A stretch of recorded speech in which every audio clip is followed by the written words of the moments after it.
الحمدللہ رب العالمین والصلاة والسلام علی رسول الکریم اما بعد فاعوذ باللہ من الشیطان الرجیم بسم اللہ الرحمن الرحیم۔ عزیزان گرامی قدر، السلام علیکم ورحمۃ اللہ وبرکاتہ۔ سیرت النبی صلی اللہ تعالی علیہ وآلہ وسلم میں اس کے حوالے سے عرب کے گرد و نواح سے وفود کا سلسلہ نور ایمان سے منور ہونے کے لیے مدینہ طیبہ میں کشاں کشاں حاضر ہو رہا ہے۔ تو آئیے آج طارق بن عبداللہ کی اپنی قوم سمیت حاضری کا تذکرہ کرتے ہیں۔ فرماتے ہیں کہ جو روایت پہنچی ہے وہ طارق بن عبداللہ کے حوالے سے پہنچی ہے کہ انہوں نے بتایا رضی اللہ تعالیٰ عنہ، طارق بن عبداللہ رضی اللہ تعالیٰ عنہ نے بتایا کہ وہ ایک روز سوق مجاز میں کھڑے تھے۔ سوق مجاز جو ہے یہ ایک بازار کا نام ہے کہ سوق مجاز، سین و قاف میم جیم الف ز، تو بازار کا نام ہے جو زمانہ جاہلیت میں اہل عرب لگایا کرتے تھے۔ میلے ٹھیلے کے یہ شوقین ہوا کرتے تھے، تو سال میں جیسے اکاز کا میلہ لگتا تھا۔ تو فرماتے ہیں کہ اچانک ہمارے پاس ایک شخصیت آئی جنہوں نے جبہ مبارک پہنا ہوا تھا۔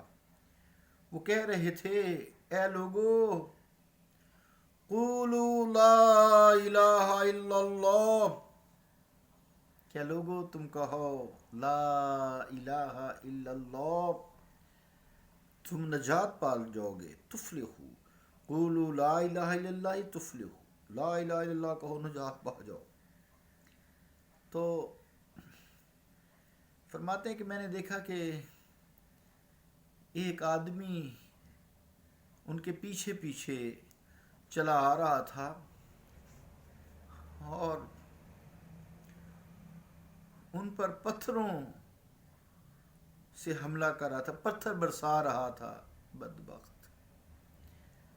تو اور لوگوں کو کہہ رہا تھا، کیا لوگوں ان کی بات نہ ماننا، استغفر اللہ استغفر اللہ استغفر اللہ معاذ اللہ، یہ کذاب ہیں، جھوٹے ہیں، استغفر اللہ استغفر اللہ استغفر اللہ۔ فرماتے ہیں کہ میں نے پوچھا پہلی شخصیت کون ہے؟ تو لوگوں نے مجھے بتایا کہ یہ قبیلہ بنو ہاشم کے ایک نوجوان ہیں جو یہ خیال کرتے ہیں کہ وہ اللہ تعالیٰ کے رسول ہیں۔ لوگوں نے مجھے بتایا کہ یہ قبیلہ بنی ہاشم کا جو دوسرا ہے یہ بھی نوجوان ہے، جو پوچھا نا جب دوسرا کون ہے، کہا یہ بھی انہی کے قبیلہ سے نوجوان ہے جو انہیں پتھر مار رہا ہے۔ لوگوں نے بتایا کہ وہ ان کا چچا ہے جس کا نام عبد العزیٰ ہے، ابو لہب ہے۔ یہی طارق بن عبداللہ رضی اللہ تعالیٰ عنہ فرماتے ہیں کہ جب لوگوں کی اکثریت نے اسلام قبول کر لیا، ہجرت کر کے مدینہ طیبہ پہنچ گئے، ہم ربضہ سے نکلے تاکہ مدینہ طیبہ جائیں اور وہاں سے کھجوریں خرید کر لے آئیں۔ جب ہم مدینہ طیبہ کی دیواروں اور نخلستانوں کے قریب پہنچے تو ہم نے مناسب سمجھا کہ ہم یہاں اتریں اور لباس تبدیل کر لیں۔ ہم لباس تبدیل کر رہے تھے کہ اچانک ایک شخصیت آئی جنہوں نے پرانے کپڑے پہنے ہوئے تھے، انہوں نے ہمیں سلام کیا اور پوچھا کہ آپ لوگ کہاں سے آئے ہیں؟ ہم نے بتایا کہ ہم ربضہ سے آئے ہیں۔ پھر انہوں نے پوچھا کہ تم کدھر جا رہے ہو؟ تو ہم نے بتایا کہ ہم اس شہر میں جا رہے ہیں۔ انہوں نے پوچھا اس شہر میں کس کام کے لیے جا رہے ہو؟ تو ہم نے بتایا کہ ہم یہاں کھجوریں خریدنا چاہتے ہیں۔ وہ فرماتے ہیں کہ ہمارے ساتھ ایک سرخ اونٹ تھا۔ انہوں نے پوچھا کہ کیا یہ تم اونٹ بیچنا چاہتے ہو؟ آپ صلی اللہ علیہ وسلم کو پسند آ گیا ہوگا نا کہ کیا تم اونٹ بیچنا چاہتے ہو؟ ہم نے کہا کہ اتنے سا میں، یعنی اتنے سا کھجور، پیمائش ہے، سا پیمائش ہے، اتنے سا کھجوروں کے بدلے ہم اس کو فروخت کر دیں گے۔ جو قیمت ہم نے بتائی، انہوں نے ذرا بھر بھی اس میں کوئی گفتگو نہ کی، ذرا بھر کمی بھی نہ کی، تو خواہش بھی ظاہر نہ کی۔ تو انہوں نے پھر اونٹ کی نکیل پکڑی اور چلے گئے۔ جب وہ دور نکل گئے اور مدینہ کی دیواروں اور گھنی کھجوروں میں غائب ہو گئے، تو ہم خیال کرنے لگے کہ ہم نے یہ کیا حرکت کی ہے کہ ایک ایسی شخصیت کے ہاتھ اونٹ فروخت کر دیا ہے جنہیں ہم جانتے بھی نہیں ہیں، اور ان کی قیمت بھی ہم نے ابھی تک وصول نہیں کی۔ فرماتے ہیں طارق بن عبداللہ رضی اللہ تعالیٰ عنہ ہمارے ساتھ شریک سفر ایک خاتون تھی۔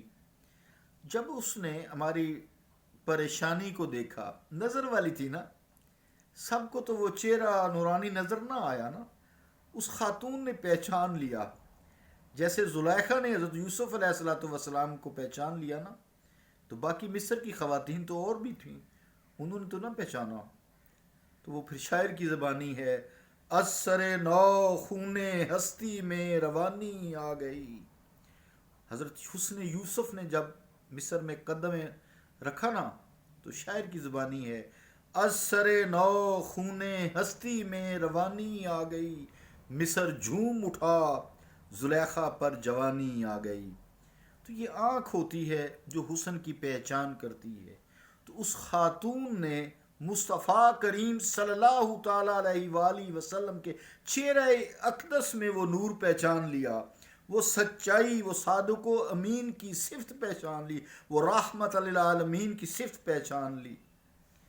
تو وہ فرماتے ہیں کہ جب انہوں نے ہماری اس لیڈی نے، لیڈیز تو جمع ہوتا ہے نا، لیڈی واحد ہوتا ہے، اس لیڈی نے جب ہماری پریشانی دیکھی تو کہنے لگی، واللہ لقد رأیت رجلا کأن وجہہ شقۃ القمر لیلۃ البدر انا ضامنۃ لثمن جملکم۔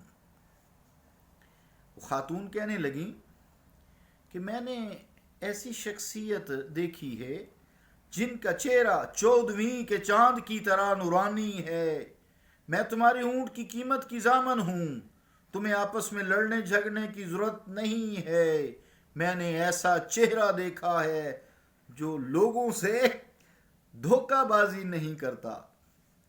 عزیزان گرامی قدر، ابھی یہ گفتگو جاری تھی، کتنے میں اچانک ایک آدمی آیا، اس نے کہا، انا رسول اللہ صلی اللہ علیہ وآلہ وسلم،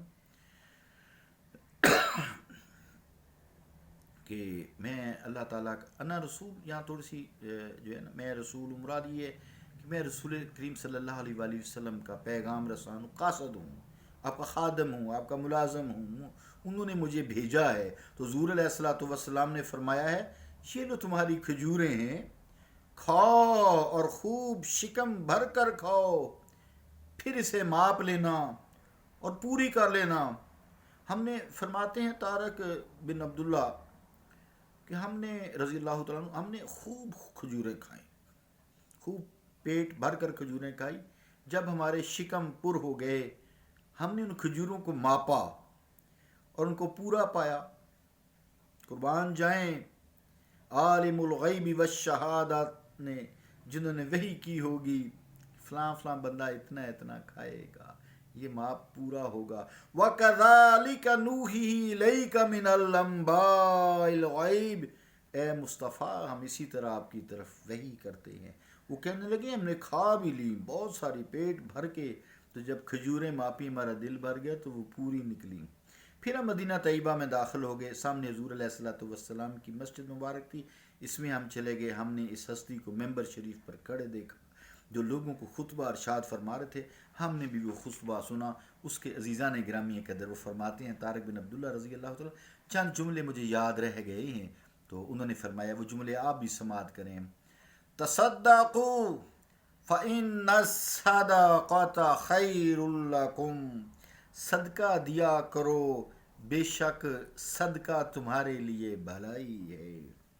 الید العلیاء خیر من الید السفلی، اوپر والا ہاتھ یعنی دینے والا ہاتھ لینے والے ہاتھ یعنی بھیک مانگنے والے ہاتھ سے بہتر ہے۔ اوپر والا ہاتھ، اوپر وہ بھی سب کو دیتا ہے۔ واللہ غنی وانتم الفقراء، اور اللہ تعالیٰ غنی اور تم اس کے مانگتے ہو، وہ اور بات ہے۔ یہاں مخلوق کی بات ہے کہ الید العلیاء خیر من الید السفلی، کہ دینے والا ہاتھ لینے والے ہاتھ سے بہتر ہے، اوپر والا ہاتھ نیچے والے ہاتھ سے بہتر ہے۔ امک و اباک و اختک و اخاک و ادناک، ابتدا اپنی ماں سے کرو، پھر باپ سے، پھر بہن سے، پھر بھائی سے، پھر دوسرے قریبی رشتہ دار سے، اس کے بعد درجہ بدرجہ۔